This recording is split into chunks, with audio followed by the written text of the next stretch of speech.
Okay, we're coming to you from our training trailer. We're going to do a little weighing in. So when we're talking about charging, we're talking about it can be superheat if you have a piston, it can be subcool if you have a TXV, it can be weigh in if it's too cold outside or for some other reason you need to weigh it in.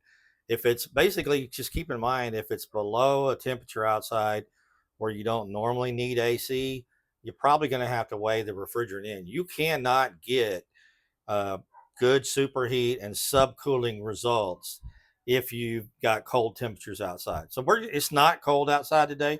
We're going to just kind of pretend that it is, and we're going to go ahead and weigh about 3 pounds in this machine just for to kind of show you the process. The weigh-in process, typically you're going to have to get a very good measurement on the line set, like down to within a half a foot. You need to be right dead on. So measure the line set as a pair, not individually. So this just say you have 50 feet of line set. If you've got 50 feet of line set, now what you need to know is how much refrigerant would be in my machine from the factory. In this case, I think it's about 3 pounds. If it comes from the factory with 3 pounds of refrigerant, you need to know how much line set that was okay for. If that was 15 feet of line set, 3 pounds, and you're going to put that system on with 15 feet of line set, then 3 pounds is it. That's how much you're going to put in. You're going to weigh in exactly 3 pounds and you're done. You're exactly where you need to be. But what if it's not 15 feet of line set? What if it's 25 feet of line set? Or what if it's 115 feet of line set? Then you're going to have to add refrigerant based on the additional line set. For example, if it's 115 feet of line set and it came pre-charged, or you're going to put in 3 pounds to cover 15 feet, then you're going to have 100 extra feet of line set that needs refrigerant. Now what you got to do is you got to look and see how much ounces of refrigerant does a pair of line set hold. And the typical residential one's going to hold about 0.6 of an ounce. You can look this up and you can get exactly on the money. Like I said, we're filming outside, so you're going to hear roosters and chickens and dogs. So having said that, if you had an extra 100 feet and you times that times 0.6, then you're going to put in the 3 pounds plus 60 more. Now, right now, today, we're going to see if we can get 3 pounds in. Don't even know if I have 3 pounds in this tank, but it's the process is the same regardless. We're going to assume we're trying to put 3 pounds in this machine, that's what the weigh-in would be. So first thing I'm going to do after I've done my recovery, after I've done my vacuum, after I'm ready, I'm going to make sure my gauges are hooked up if they're not already. Always the same way, always the liquid line. It's the hot one, right? That's going to be the red hose. And we'll get it screwed in here. There we go. And then we'll put the low side up, get it in there. And I'm going to go ahead and hook up my clamps, right? My temperature probes, because if we're going to run it, we might want to see what's going on. So we'll hook the liquid line one up and we'll find a spot over here somewhere where it's fairly clean for the other one. We don't want to put the clamps on dirty copper or over insulation glue and weird things like that. So now we're hooked up. If we've done our job and we have a vacuum in there, we won't have anything in the hoses. We're going to open the tank, and then I'm going to turn it upside down because the 410A is a mix and it's got to be put in as a liquid. I'm always going to zero my scales because we're weighing it in. We got to be right on the money. If I'm anywhere concerned that I need to purge anything, now's a good time to do it. Even if I want to purge the red or the blue, if I don't have a vacuum, looks like we got 12 pounds of pressure in there. So I know there's nothing in there but refrigerant because we just recovered it. And I know there's nothing in my hoses but refrigerant because I just purged them. So right now there's nothing in these hoses but a little bit of pressure of 410A.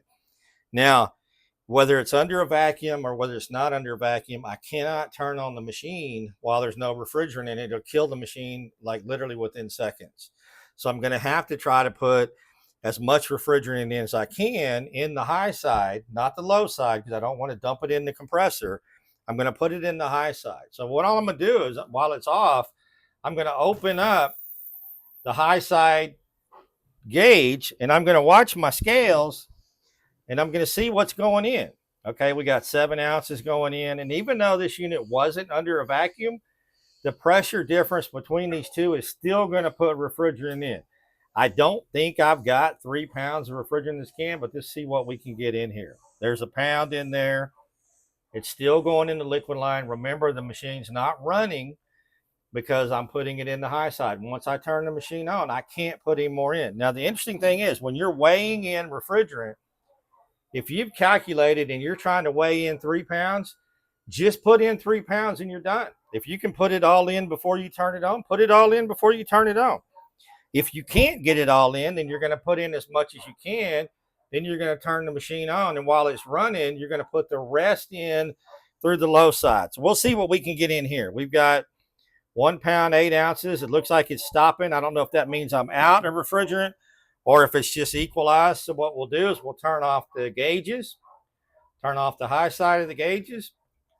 I'll leave the gauges closed while I turn on the equipment now. So let me go ahead and fire it up and get it running.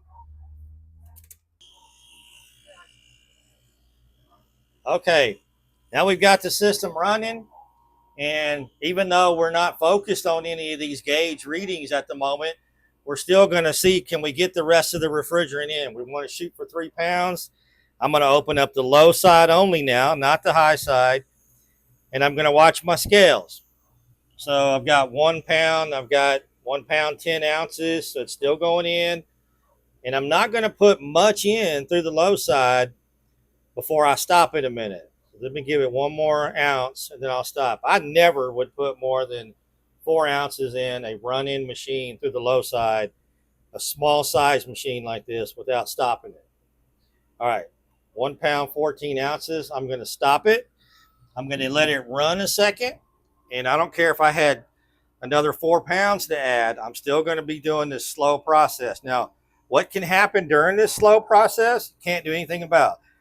What could happen is the compressor could get hot and the compressor could shut off, right? Because there's not a lot of cooling coming back to the compressor because it's low on Freon, right? So I'll give it a minute or two, let it run, let it kind of vaporize that refrigerant out of the compressor and into the system. And if I look at my gauges, I can kind of see things that are going on. So let me go ahead and add a little more, see how much more I have in this tank.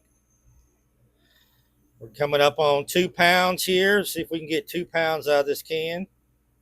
Okay, we got 2 pounds in. We're not going to get the 3 that I'm shooting for because it's just not in the can. But once I hit the target, once I hit the 2 or the 3 or whatever I've calculated it to be, then I'm done. I'm done. The superheat subcool readings aren't going to mean anything to me because it's probably a very cold day outside and they're going to be wrong anyway. Remember that. That's something very important to know. You cannot rely on superheat or subcool if it's cold outside and cold in the house. Absolutely, they will not work. I've proven this a million times in training sessions. You can't do it. The only way you can charge on a cold day is by weighing it in. So just recap a little bit. We're going to stop this here, but I want to recap. If you want to recap on the weigh-in procedure, it's exactly like any other charge. You're going to prepare the system first by recovering, pulling a vacuum, all those things that we normally would do. You're going to calculate how much refrigerant, and this is the important part, how much refrigerant goes into the equipment. And I can look at the nameplate and I can see how much refrigerant it came with. And I can look in the owner's manual and I can see what amount of line set that was good for. Remember, the example we used was 15 feet of line set. So again, if 3 pounds was good for 15 feet of line set, if I have 15 feet of line set, then I just put in 3 pounds and I am done. Just like a package unit, right? When you charge a package unit or a window unit, you put in what it holds. You don't do superheat and subcooling. Okay, now remember, if I had, say, an extra 100 feet of line set over the 15, then I have to calculate how much does 100 feet of line set use of refrigerant. And the typical home line set uses 0.6 of an ounce per foot.